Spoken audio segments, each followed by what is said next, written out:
पृथ्वी कितना सुंदर है, यहाँ के लोग कितने खुशहाल हैं, बच्चे लोग कितना अच्छा से बात कर रहे हैं। हमारे ग्रह पे तो एक दूसरे को कोई देखना पसंद नहीं करता है। अरे भाई वो बड़ी तेज के मैदान लगल बा, आवत तो निकल के ये गड़बड़ बाबा जाना तर रे भैया का हमर बाबूजी पहले हेलीकॉप्टर से आवित रह मैदान करे।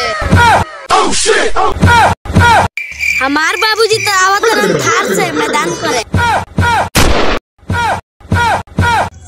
धोनी के बाबूजी तो खाली हेलीकॉप्टर और थार से आवत रह, हमार बाबूजी तो फॉर्च्यूनर से आवत रह। ससुरा देखत ना रे सरवा तोर बाबू काची काची पर घूमत हौ,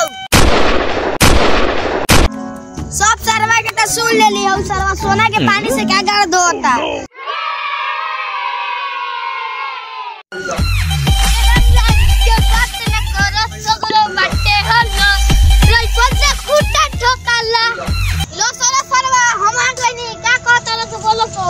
चल रे सरवा समझ गई नी चल।